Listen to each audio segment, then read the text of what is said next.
brevemente un marco de mi familia para que puedan entender un poco más lo que pasó después. Mi padre y mi madre se casaron en Białystok, donde él nació, y en una aldea cercana que se llamaba Sokolski. Y en 1925, cuando ya había nacido mi hermana mayor, Elena, 8 años mayor que yo, desde luego hago las cuentas antes de que yo hubiera nacido, y mi hermano, 4 años mayor que yo, nacieron ellos en Colombia. Mi padre llegó solo en 1925, como tantos otros inmigrantes, para ver si se acomodaba, pero sobre todo para juntar algo de dinero para poder traer a la familia después. Eso pasó en un periodo de gran inmigración de los judíos ashkenazim hacia México, que fue en 1925 a 1930. Las causas son muy diversas: pogroms, circunscripción militar obligatoria durante muchos años, y un clima antisemita muy marcado después de la Segunda Guerra Mundial, con el triunfo de la Revolución Bolchevique y algunos gobiernos abiertamente reprimidos en Colombia. Llegó mi padre, hago un resumen rápido, buscó algún trabajo, lo encontró en unos Białystok ricos de allá. Białystok era una ciudad industrial textil, y los hermanos Sudás, León y Elías Sudás, eran burgueses judíos de Białystok, se habían adelantado. Conocían bien a la familia Saludos. Pusieron en la colonia de los doctores, que en esa época era un llano despoblado, polvoso, de tierras y banquetas. Esa colonia apenas empezaba la de los doctores, es aquí tan cerca. Es atrás de Televisa, para que se ubiquen ustedes exactamente lo que estamos hablando. Entonces, ellos habían puesto una fábrica de colchones en la colonia de los doctores. Eran textileros de Białystok que pusieron la fábrica de colchones. Le dieron un trabajo con un salario de padre, pero finalmente don Elías Sudás me dijo: oye, David, con este salario vamos a llegar a ningún lado. ¿Por qué no recogen los retazos de las telas que usamos para hacer colchones y te vas aquí al mercado Hidalgo, la colonia de los doctores, y vendes y comercias, porque de empleado nunca lo vas a hacer? Y así empezó mi padre en la industria textil. Muchos años después, en Ringo, conocí a don Moisés Cosío, uno de los hombres más ricos de México, desde hace 100 años, y actualmente también ya no vive. Sus hijos, que son los dueños de otras cosas, de la Josefina, fábrica de toallas, muchas fábricas. Entonces, mi papá le compraba los retazos de sus fábricas textiles y las receta. Y un día me llamó don Moisés Cosío sin saber lo de mi papá, sino por otras razones profesionales. Y yo le dije: don Moisés, para que nos vayamos entendiendo y me conozca, quiero decirle que mi papá también pertenece a la industria textil.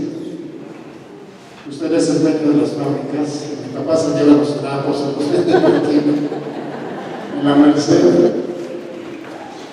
y cada uno desempeña una labor en la cadena de la industria. Y yo misma, pero eso fue muchos años después. Se instala mi padre junto a la fábrica de los colchones en la colonia colonia de los doctores. Y decide traer a mi madre con mis dos hermanos. Yo nazco en la colonia de los doctores, 1928, plena guerra cristera, 2 o 3 meses antes de que fuera asesinado Álvaro Obregón. Eso da una idea de lo tumultuoso del momento en materia religiosa. Nazco en la vecindad, yo creo que una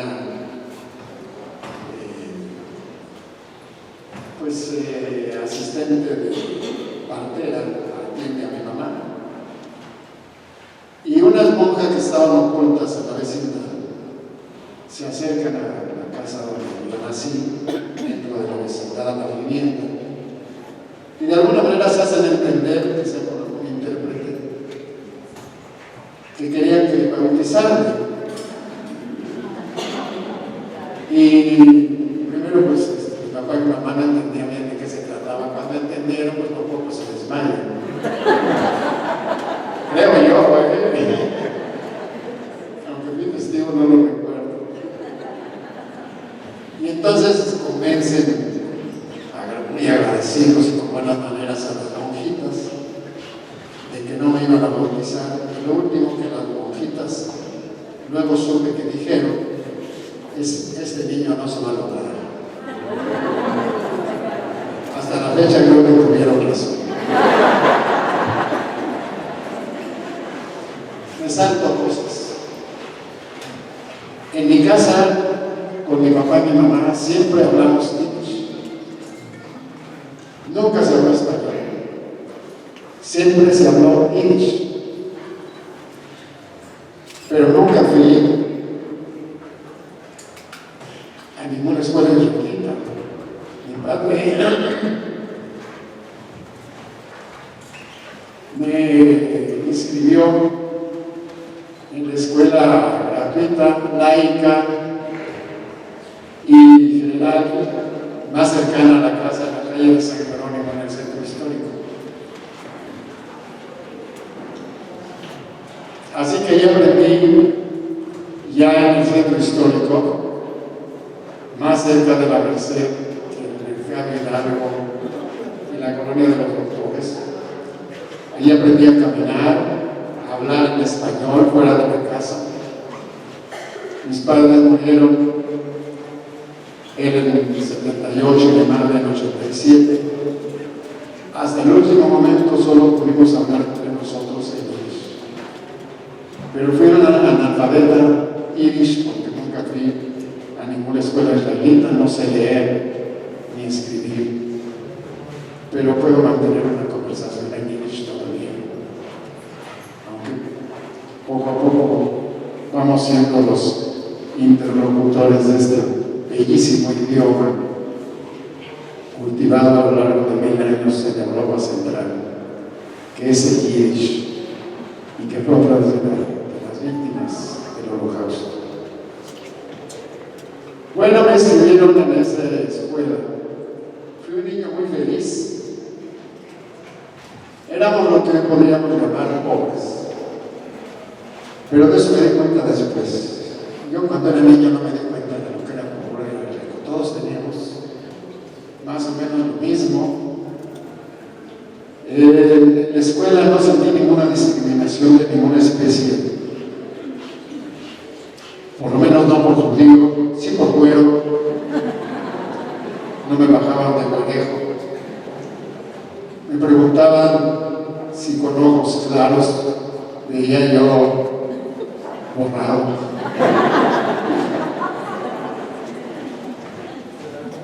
En un colegio con magníficos maestros, todavía inspirados con la mística de la revolución, que llevó la educación a todos los lugares, de todas las ciudades y del campo también, en los años 20 en México. Estudié en una escuela que hace poco visitamos, ha sido mejorada, conservada como es, porque es un tesoro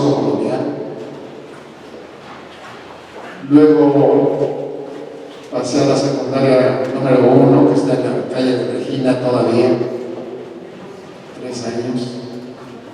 Luego entré a la Escuela Nacional Preparatoria en 1943, eran 2 años, en San Ildefonso, aquí, a una cuadra. En San Ildefonso conocí a la que hace 63 años es mi esposa. Ella entró a la misma Escuela Nacional Preparatoria cuando yo ya estaba enfrente en la Facultad de Derecho. Entonces nos cruzamos. Ella me vio y claro, ya no quiso soltarme. Lo cual le agradezco a toda la vida.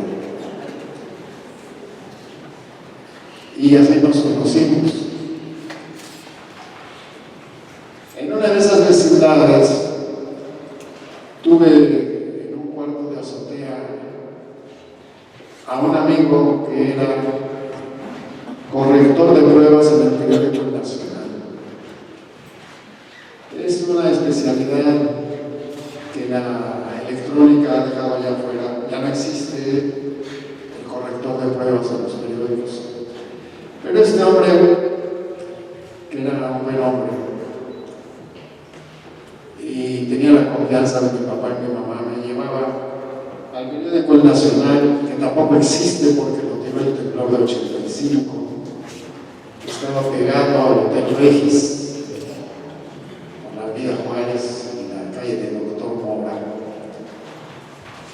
Y ahí yo le ayudaba sábados y domingos a corregir las pruebas del periódico en los talleres. Es un trabajo de taller, no de redacción.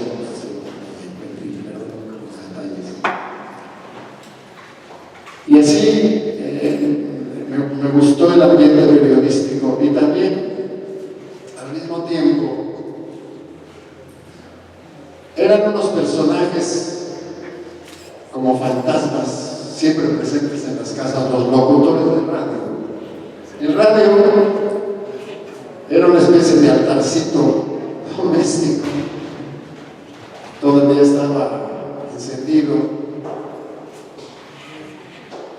Y los hombres que hablaban por radio con esas voces de barítono, pues eran personajes que imaginábamos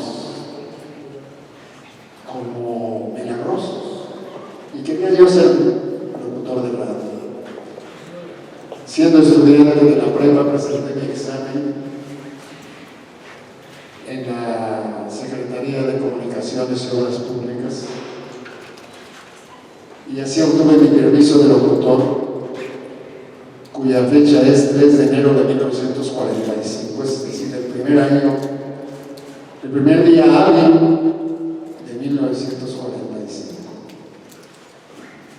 Esto, por lo menos fija un poco, explica cómo es que yo pude entrar a profesiones a las que yo quería ejercer. Era locutor de radio y periodista, sin tener ningún antecedente familiar, excepto, hay que notarlo también, que mi padre en su juventud, siendo soltero, se ganó la vida como agente viajero de una editorial de libros en yiddish, en Białystok. Białystok era una ciudad con 200,000 habitantes, más de la tercera parte judíos, que eran ávidos lectores, gente con cultura. Un tío mío, Moishe, era famoso como maestro del gimnasio, que era una especie de preparatorio, o de high school. Y entonces en esas aventuras de leer libros por la Rusia profunda, donde había toque de queda para judíos, mi padre leyó en los largos recorridos del ferrocarril, pues aprovechaba lo que iba a vender y lo leía. Y luego nos inculcó el amor a la lectura. Y a los autores que él leyó, a Dostoyevsky, a Pushkin, a Gogol, a Tolstoy, a Andrei, y a los judíos, Shalom Aleichem, Shalom Arash, y N. Peretz, Jabotinsky, que escribió el fundador de una rama del sionismo, el metal. Esa es otra historia. Hago un paréntesis para contar esta historia. Iba yo a la escuela pública del gobierno. Iba yo a lugares donde intentaba trabajar y frecuentaba yo muy poco los medios judíos y mi mamá estaba preocupada y quería que yo fuera al club pues para conocer niñas judías porque las otras ya las conocía. Era otro motivo de preocupación para mí no. Y así, una prima mía, que se llamaba Rebeca Laboselsky, me llevó a un club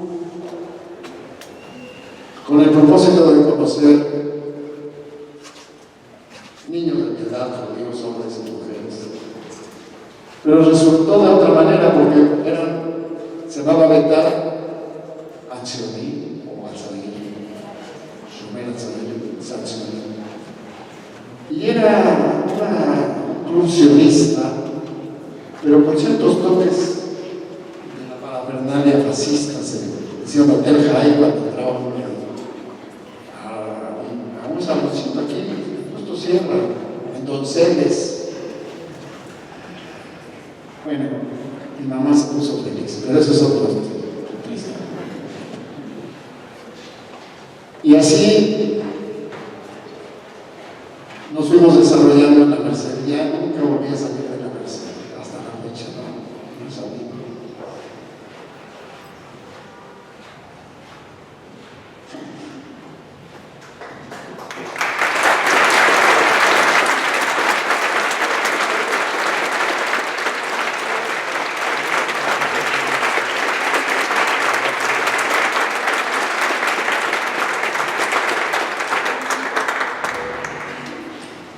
Yo mismo me dije esta mañana, Jacobo, no vayas a hacer tu numerito.